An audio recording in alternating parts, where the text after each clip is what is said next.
Whatever. All right, we have to go into the break. Look, keep it where you've got it. We've got the most hated woman on reality TV. We're going to smooth her out on this show, though. Omarosa's here. Plus, later on, we've got the Truth Booth. Thank you.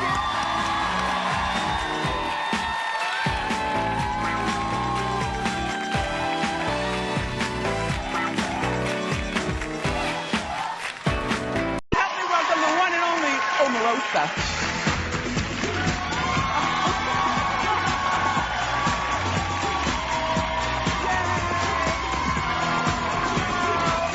I'm glad you're here. I don't know whether you did the truth side. Wait. What? You said you was going to straighten me out. What the hell was that? I said smooth you out. Smooth me out? What does that mean? We're going to talk and have a nice conversation. Let's have a conversation. Omarosa. Oh, no, I know how to chill. Okay. But I will not be disrespected. Okay. This is not the time for you to look for your moment. I invited you here. Oh, I know how to find my moment. Which is I understand. We're going to talk about the book. All right, well, let's get to it, Wendy. Oh, don't, I want to look at it and show it to, and show it to Kenny right here. No, Kenny has the camera right here. This is the up-close camera. Would you like it to be seen? The book comes out in October. What did I just do? Nothing, right? Okay. Listen, we're going to start this over. Please help me welcome my guest, Omarosa.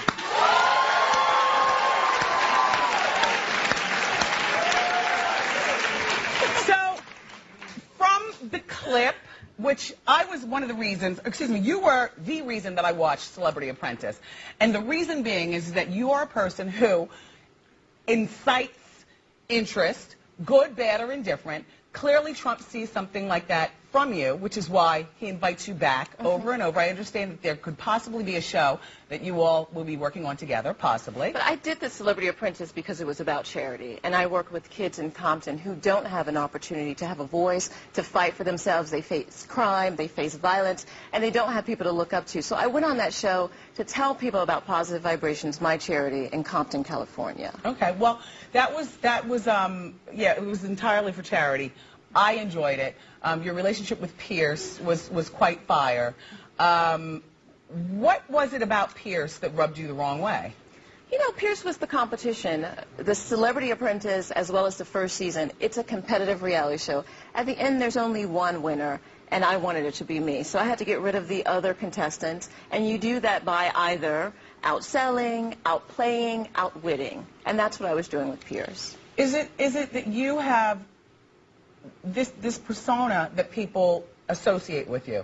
And we're going to talk about the book in just a moment. But Kenny is, by the way, if you would like people to actually see it. Hey, Kenny, how you doing? You have to hold it to that camera. Got it. Okay. I'm sorry. Your persona, what size shoe do you wear? 9.5. 9.5. I wear size 11. Yeah. I like this. Yeah. Thank you. Your persona as being this bitch, as being difficult to work with, as being an ice queen, as being somebody that people don't like, as being like got all me of the above. nominated to be the #1 villain by TV Guide about a month ago. And I'll say this. You definitely are. If it was easy, everybody would be doing it. And when I come back, I'm very confident you'll be picked up. I would love to see you at the top of your game, which would be winning an Emmy. I'd love to see that. Yes. But Omarosa, while you and I probably have quite a bit in common regarding, you know, some demanding ways, I always find that you show the honey, and it usually works out better, and I'm a little bit sweeter. Are you? Yes. Because the interesting thing is, you know, I've watched your career. I think it's fantastic to see an African-American woman in daytime television. We need more of that. I'm supportive of that. But I want you didn't get here by being sweet. You got here by your ways on radio, by pushing the buttons, by having great interviews. But it's very interesting that you've kind of switched it up for the talk show. I'd love to see more of the edge. I think that these people, I'd love to see more of the edge. Wendy. I'm singing a softer side, and maybe you're evolving. I like that. Maybe you're evolving. No, this is the same Wendy. I'm just giving my opinion, just my opinion. I see a little softer side. Maybe, you know, they're backing you up for the show. I know. Let's talk about the book. The book is called Hi, Kenny. There you go. It's called The Bitch Switch, and I really believe that every woman has a bitch switch. Okay, so first of all, the book is not actually here because it will be out in October. And tell us what it's about. We're pre-selling it on Amazon if you want to get your copy. Good, okay. But it's about the fact that every woman there you go, plug-in, right? Every woman has a bitch switch. They have to learn how to turn it on and learn how to turn it off to get what they want. Do you know how to turn yours off? Absolutely. Okay, so tell us some of these ways. The first thing is women shouldn't be afraid to ask for what they want. We shouldn't have to apologize because we're tough and we go after what we want, how we want it. Everybody gets put down in the workplace if you're a woman and you're strong and you're outspoken. Look, I agree with what she's saying, but sometimes the delivery could be a little bit harsh. But we're working our way through. I want to know more about your book. This is a how-to guide. I need to know more. It is for women. All right, everybody, keep it here. More with Omarosa after this break.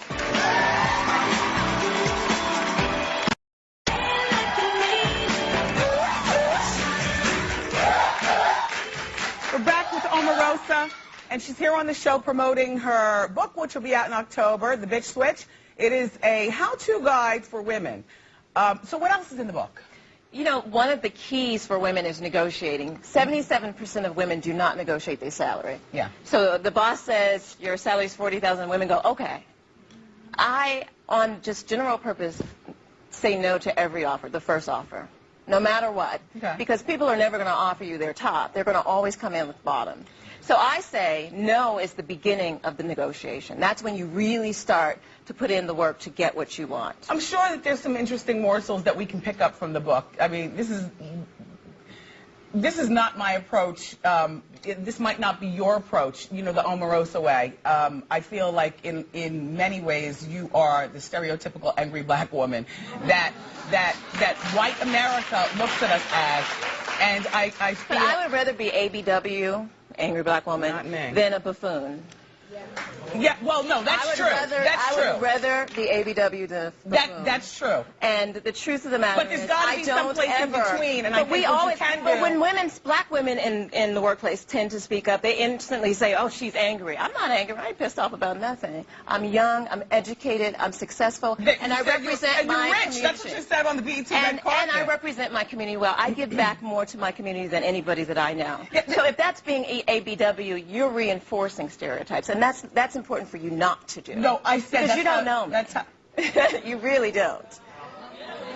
It's not exactly the type of reinforcing stereotypes. Listen, you're not my type, Omarosa. I'm not. Listen, and let me tell you. And trust me. For 22 years, trust me. I've been doing what I'm doing. Congratulations, and I applaud that. I applaud that. But don't be fake, because what happens is you have guests on your show, and then you go on your radio show and talk smack instead of doing it while they're sitting on the couch. I'm doing it right here. So that's, you know, I don't have to be your type, but let me be very clear. Been there, done that. Been there, done that. Been there, done that. I don't Been there, done that. All right, hold on. I don't need to do this show and go on my radio show and talk about anything. But you've been doing it. You've been having people on, and then you've been talking smack. So the bottom line is, my book comes out in the fall. Buy it if you want to. Don't if you don't. Watch your show if you want to. Don't if you don't. End of the show. Okay, Omarosa, let's talk about, I know you don't want to talk about the divorced ex-husband, but are you dating now? I date. I have a lot of fun. What types of men do you date? And what's that conversation I love like? beautiful chocolate brothers. I love strong brothers, educated brothers. I love it. Now, because I've seen you on a few red carpets, and you know, flipping through magazines and stuff like that. And you usually don't bring them out with you, or I don't like to take my dates to work. Yeah. What I do is work, and when I walk on the red carpet, I have to be focused. I do what I do. My fans tune in to watch me. I'm going on my 16th, 17th show because they like it. Yeah. Now, I wouldn't be here if I didn't have them. For a talk show, For a talk show. You know, the reason I passed, it was being produced by the producers of Jerry Springer. And I had to make a decision. I know, that's the same thing I said. I had to make a decision whether to go forward or not. And I made a decision. I enjoy doing talk show. I enjoy watching talk. But, you know, it's an interesting world. And I still run my government affairs firm. I still do politics. Where are you I based still out do of? D.C. So you bought, implants for you, but you got stuff for your mother also. I heard your mother looks fantastic. We did a makeover show. We did a total makeover in Discovery Health, and I wanted to do that so that people would know about plastic surgery. You're very open, but there are celebrities who are not. Yeah. Now, did you have a nose job? No. It looks like you had a nose job. No. Oh, okay. No, I mean, I just looked at before and after. Honey, before and after. Before and after pictures. But if I can suggest, because the only thing that I've had done to my face is a little Botox, I would suggest for you some Restylane. The lines stay.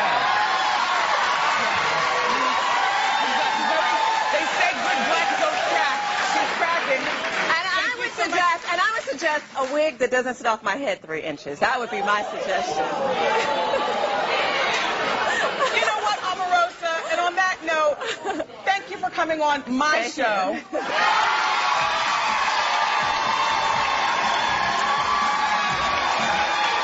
for Omarosa's book, The Big Switch, in bookstores in October. We'll be back with today's Truth First.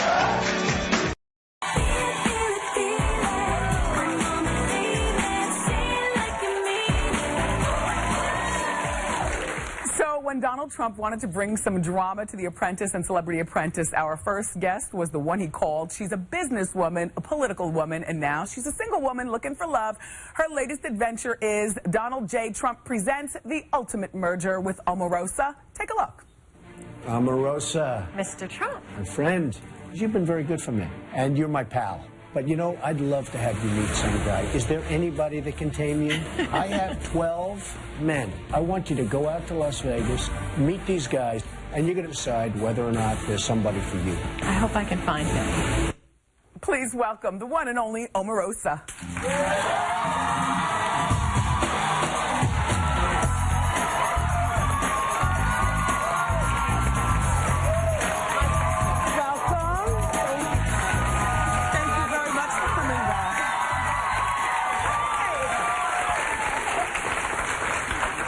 Pretty dress. I saw this amazing picture of you and your parents, and it made me think about my mom. She couldn't travel to be here, but I just loved seeing you with your parents. They look so loving. They're fun, especially when you get a little bit older. It's nice to have that base. You know? Yeah. Oh, yeah. All right. So one thing that I know that you want your mom to see is your final search for love, to actually be happy. And I got a chance to look at the sneak peek. I know that the show hasn't started yet, but trust me, it's good. Donald Trump handpicked you when he thought about doing this show. Right. So, and from what I understand, he's asked you before, when are you going to find love? Tell me a little about that. I know, you know, he is actually, you know, a lot of people see him in the boardroom and they don't know that he has a wonderful sense of humor, and the people that he loves, that he has around him, he wants to see them happy. So he's tried to hook me up before. Yeah. Well, you know, love is a part of happiness, and I also find, because I've been married now for 12 years, once you have your love game going on, you have more freedom to concentrate on business at hand. You know, do you know what I mean? No, I absolutely agree. And what you'll see in the ultimate merger is that we merge the two. We merge business and romance. We understand that the foundation to any good relationship is understanding each other. It's good. So what's the best advice that Donald is giving you in anything, business, love, any of the above? You know, Donald really has stressed to me the importance of branding yourself, and you've done a wonderful job with that, Wendy. Thank you. Everybody knows how you doing. I hear it everywhere I go. But I think that when he said to me, Omarosa, build a brand around you. You are the brand. Yes. And sell it. That was the best advice that Donald J. Trump has ever given me. Okay, well, now with that said, because you guys haven't seen the show, but I know you'll be watching, but I know a little something about all these guys. I have got the board with all 12 men. Okay, let's take a look. This little Gary Coleman dude right here, I forget his name. White people, do not be offended, but as a black woman, I get very offended when a black man comes on to have a date, perhaps with a black woman, and says, I don't date black women. Like, we are the world down with the swirl, which means that you date black, you date white, you marry Asian, you marry whatever. But this was, I was insulted. I wanted you to send him home immediately, but you didn't. It was only one episode, so maybe you do, hopefully. Well, you're not sure. You don't know which one yet. This man right here, his ego, your ego, the entire thing, it's not going to work. He thinks he's really something. He thinks he's something very, very special. Please send him home. Okay. Okay. Okay. Let me just look over here. Another thing. White people, please take this the best way. But please don't force a swirly relationship. This is a force. This man has no relationship at all, not just to you, but to these men in the house. There are so many cold, He's so sweet, white guys. We don't want sweet. We want a relationship. He's so sweet. Okay, Omarosa, here's who I really like for you. Okay. I want to find out more about this ex-NFL player. I forget his name. His name is Isaac, and he's here in your audience today. Oh, Isaac, is that you? I like you, Isaac. Okay, have a seat. Okay, now look. I am very skeptical about this man. I know you dated him before, and I didn't like that you called him basically the player of DC, because you don't need a player, you want a relationship. Well, Charles and I dated before. Is he here too? He's here, Charles Parker. Let me see. No, Charles. I really care about Charles. So You do? I really do. I have strong emotions for Charles. I'll be sure. He's cute, the legendary singer. I understand, and I know you also dated him before. You're making me sound like I'm all No, you're not, but I know that you like sex. Yes, I do, but what A lot. isn't? And well, Insatiable. yes, she talks about it on the show. She talks about But I love Albie Shore. He is the perfect gentleman. I mean, out of all of the guys, he is the consummate romantic. Is he the one? He could be. Okay. Honestly, he let could me be. let me finish. All right. Who else is in the audience from here? Oh, because Lyle. Lyle. The lawyer. Lyle, you weren't bad. Lyle signed that prenuptial agreement. I don't Yeah. want to tell you too much, but a prenuptial agreement is involved on the very first show. Oh, yeah. Yes. Have a seat, Lyle. And then the last guy who, you talk about passion, that would be Javis. We have a No, which one lot- is that? The one with the, you know. Oh, yes. I like him too. I don't He's know here. enough about him. Which one are you? Javis. Okay. Can I tell you my favorite, though? Just out of the guys that you brought with you? I like the football player. Really? He's my favorite. He is hot. Well, here's why, O. I can call you O? Yes, please. Yes. Look, this one right here, the Christian rapper, called her Rose. You Oh, flipped. that got under my skin. What? Anyway, look.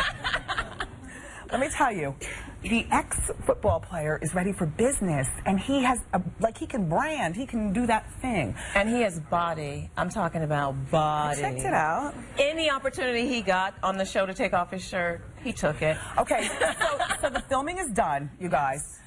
Have you met your love match? I have truly fallen in love on The Ultimate Merger.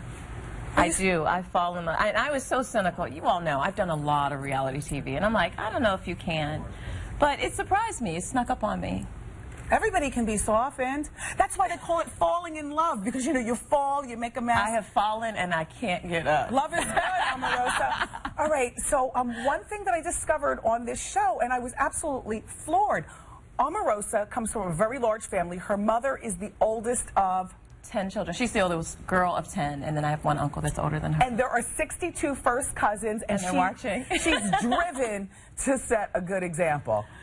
How incredible is that? You know, the reason my shows do so well is because all my cousins tune in, and You've got a big family. But no, we are very close. Before I came on, my cousin told me to tell you how you doing, How you doing? Regina. Is she back in Youngstown, Ohio, where you're Everybody's from? in Ohio. Do you get back there much? I do. I was just there for Easter. Very nice. And I had to take part of the Easter service at church. Very nice. Do you all do Easter poems in church? In Black church? Okay, yeah. Well, I had to recite a poem for Easter Sunday. That's what we do. Good. All right, so look, we're going to take a break. Okay. All right. She's going to stay with us. It's Omarosa is here. We're going to talk to her about whether or not she has any regrets. We're going to talk to her about whether she plans on getting married and having children, and a whole lot more. Omarosa is here. You stay with us.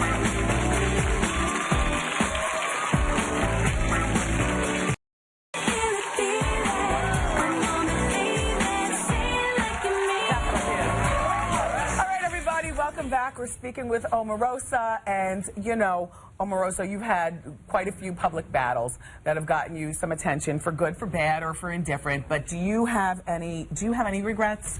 You know, the Janice Dickinson battle, Janice was really hurting. I mean, she really had issues with substance abuse, and it was an opportunity that I could have ministered to her. Instead, I cut her up like a razor, with a razor blade, as opposed to saying, Janice, this is the way. And so now that I have the opportunity to minister to people, if I had that chance with Janice, I would do it differently. Yeah, I really would. And Pierce. Morgan over at the Celebrity Apprentice. Please be patient with me. God is not through with me yet, because Pierce still gets under my skin. But I'm working on it. I'm working on it. Do you want to have children? I want to have a lot of children. I really do. You know you have I want to have like 10. You know you'll have to lead by example. Future mommy. Well, my nephews come on the set with me. The guys got to meet my 2 boys. Yeah. And they were so amazing with them. I mean, Isaac talked about football, and Javis talked about real estate. And, you know, he just really enjoyed being on set. So I think they get to see the real me, the authentic Omarosa. Yeah. The one when the cameras aren't off, the one that potentially one of them you're in love with, not necessarily these guys, but my assumption is if Omarosa's here and if she says that she's in love, she's fallen, she can't get up, which is that sick kind of love, that's new love. That's new juicy love. It's got to be one of those guys. Yeah. I have to really thank Donald Trump for, you know, doing this project with me, for being so committed to making sure that I'm a success. He's an amazing mentor. He's like my life coach, and he gives the funniest advice. He's a good guy. I met him earlier this week. You saw him last night? Well, you know, I had never met him before, but he truly is the man, the myth, the legend. And it also helps all of his, it helps his persona that he's very tall. Yeah, he is very tall. Yes, tall is good. So when you're not doing reality TV, what are you doing, you know, job-wise? I'm a professor of business at Howard University. Good for you. I teach in the MBA program. I teach branding and marketing, and I love it. Good for you. Well, and I just recently entered seminary. I'm getting my doctorate in ministry. Oh. And I've been doing missionary work all over the world. I've been preaching. Well, I want to thank you for coming by today. It was really nice to see you again. And you guys make sure that you watch Omarosa in Donald J. Trump Presents The Ultimate Merger with Omarosa. It premieres on June 17th on TV One. We'll be right back.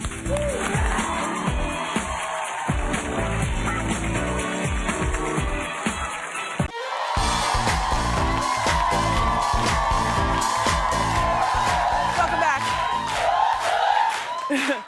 Our first guest has been called the biggest villain on reality TV in the history of reality TV. And this season on The Apprentice, or the Celebrity Apprentice All-Stars, she's really living up to her title. Take a look.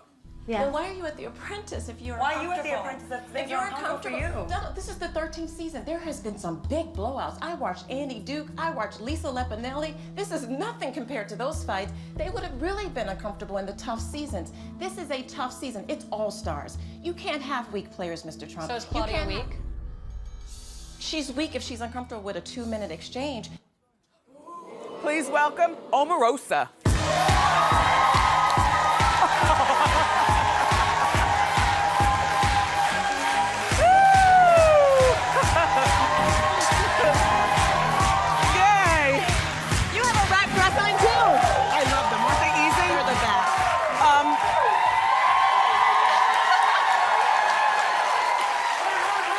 Very angelic.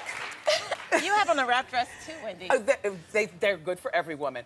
So first of all, I love that you're back on Celebrity Apprentice also. I love that. I'm glad to be back. Yes. Glad to be back. And I was there from the beginning. I from know. The first season. We shot it in the fall of 2003. It's been a decade of The Apprentice. It's been 10 years. Oh my gosh. I know. Putting everything into perspective with that one. Wow. Hey, but your position on the show is no different than it was back in the fall of 2003. Everybody on the show is, again, scared of you, complaining about you, that you start so much trouble. Well, it's interesting because Mr. Trump said it. It's good sometimes to have a bad reputation. I kind of just sit back and make them think I'm about to do something, and they get so distracted worrying about Omarosa that they don't focus on the task. Yes. Well, you know, one of the things that I was talking with Mark McGrath, particularly, you know, he was on also, everybody, but we were both saying that, you know, the key to being on Celebrity Apprentice or Apprentice period is to have rich friends to call for money. Absolutely. But in thinking about your position on the show, no, you've never won, but yet you are the biggest star of the show. And do you have a pool of rich friends to call? Well, listen, I'm not going to ask my friends to pay $25,000 for a meatball. I'd rather them write a $25,000 check to the Sue Duncan Children's Center. And so I play the game a little differently. When you're going up against Trace Atkins, who has millions and millions of dollars, and then millions and millions of friends who have millions and millions of dollars, you got to have a different strategy. And your strategy is to be smart and crafty and play people out of their position. But you know what? When women are smart and crafty, they give us all sorts of really bad names. And I've heard people sit on your couch week after week after week and call me these horrible names. You'll notice this season, I haven't called anyone out of their name. I haven't pointed out their little shortcomings. I haven't pointed out...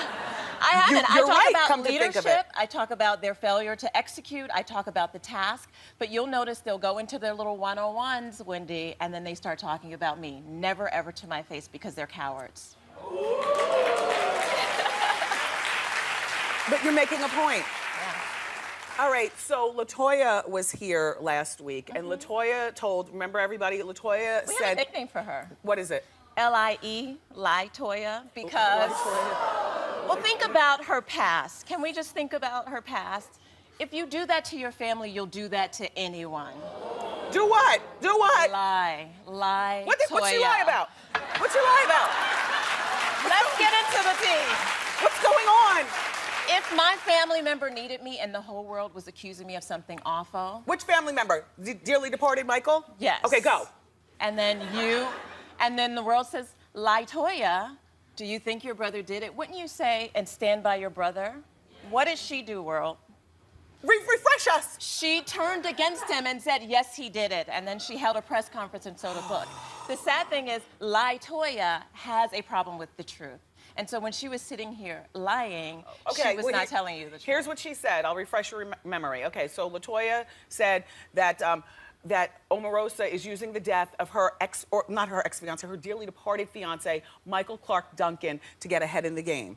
And I heard that you've now filed a defamation lawsuit against LaToya. Well, that's not what the defamation is. You know, she went on a couple of shows, including yours, and she repeated some really awful things. Yeah. She made some accusations about me and my fiance. One, you don't talk about my man. Okay. He's deceased. Have some respect. It's despicable. But it's despicable. But I know what comment specifically you're talking about, and it wasn't here on this show. It might have been like on Anderson Cooper or something, because I watch all the talk shows.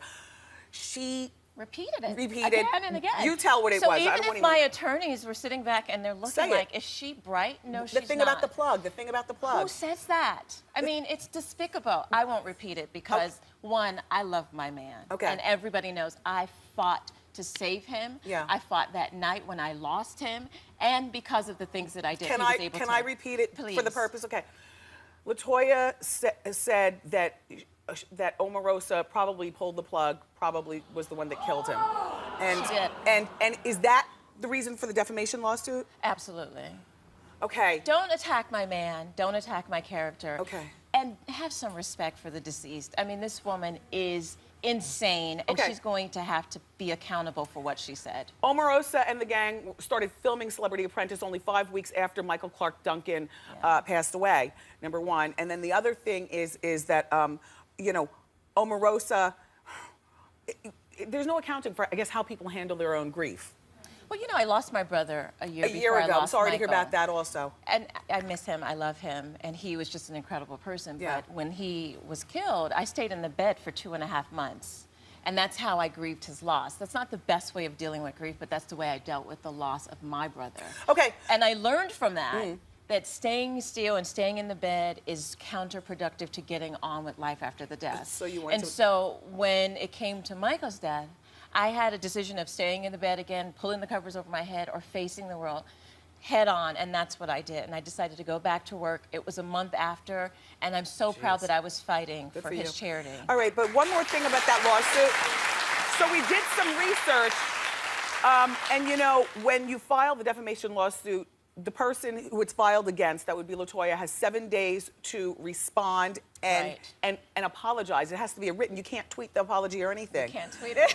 A written apology from LaToya, or the lawsuit will go through. So today is the 7th day. So LaToya has until by the end of the business day. Well, I got a letter from her attorney. She told another lie and said, oh, I've not seen anything from her attorney, but we got the letter.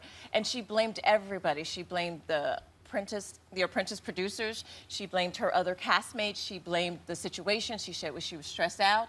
But she never, ever apologized. And it was a letter from her attorney. Okay, so... She is going to have to come out publicly, and she's going to have to retract those statements, or I'm going to go after her with the vengeance of all of Omarosa.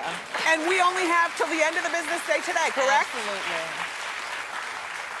Absolutely. LaToya, just apologize. Just apologize. Look, everybody, up next, I want to hear details about, well, you have some new details you said you wanted to share with us about the death of Michael Clark Duncan, well, correct? Things that I've learned, particularly from that night, Okay, Wendy. we'll talk There's about some that important next. lessons. And I would like to know whether he left anything for her in his will. Oh! Keep it here.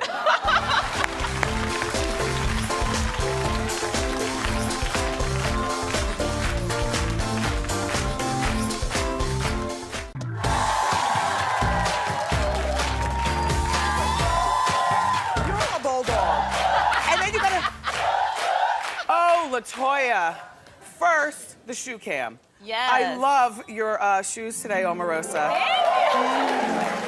I live for these Yves Laurent. The YSLs. Yes. Okay, LaToya Jackson, I love you like cooked food, but my heart is pounding. During the commercial break, Omarosa told me that she's going after you like Pitbull. She's got one of the best law firms in the country. And she said Johnson & Johnson is going to bring it. And she said she's sparing no expense. No expense, absolutely. LaToya, come on.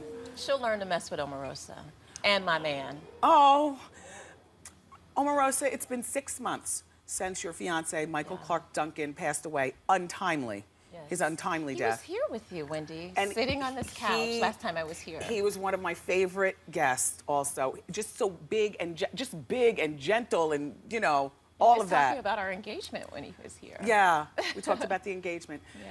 Can you please take us back to that night that he had the heart attack? You know, Wendy, I replay that night over and over and over again in my head.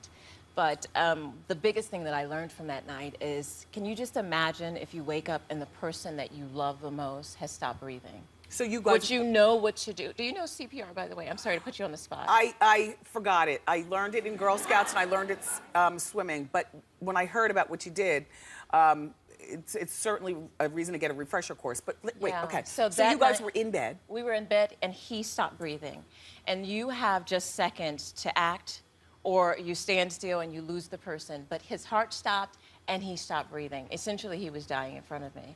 And so it is imperative that everybody in this audience, everybody that's watching, you have to learn CPR. You have to learn first aid and know how to deal with a situation. And I think that that's the most important lesson that I've learned coming out of this, that if you love them, then you'll go and learn how to save them. Yeah, yes. By the way, now, I am taking, I have to tell you, I've never done this. I've never let people into our home or cameras into our home, but I allowed the Oprah Winfrey Network came to my home to do a special called Where Are They Now? And I allowed them into our home, and you get to see me at home and at my church and doing my day-to-day work. Michael was alive? No, this is after he passed. They came, yeah. So that night you did successfully revive him. You were able to call 911, and he subsequently ended up passing away a few days later. No, 2 months later. 2 months later. Yeah, he fought long and hard at Cedars, and I never left his side. I was going to ask you, was he ever able to come home? You know, we were preparing for him to come home, actually, and he passed away. But for 2.5 months, I mean, I treasure every single one of those days with him. Now, did he take care of you in his will? You are all there's in no, business. you guys, there's no nice way of asking this, but I can't believe you're asking this, This comes from a good place. But did he take care of you? Let me just tell you that Michael was just the most incredible, generous soul, and probably the most shocking aspect of this is that he did want to make sure that I was cared for. So the answer is very yes. well. If you don't ask the questions, you're not going to get the answers. It's not in good taste for me to talk about that, particularly since you know, he has passed away. I would rather have him than anything. Of course. Well, that goes without saying. Yeah. So I want to thank you for coming by. Wait, before you go, I've got to shout out my church. Oh, go ahead. I'm assistant pastor at Weller Street Missionary Baptist Church. KW Toulouse is the pastor, and they're watching at home in Los Angeles. How you doing, church? Celebrity Apprentice All-Stars airs Sunday night at 9 p.m. on NBC. Omarosa is still on. This and is I'm just playing for Sue Duncan Children's Center. Oh, there you go. Michael Sheridan. All right, everybody, keep it here. Up next, Dr. Gadget is here, and he's going to show us some of the most amazing new gadgets for the entire family. Don't miss it.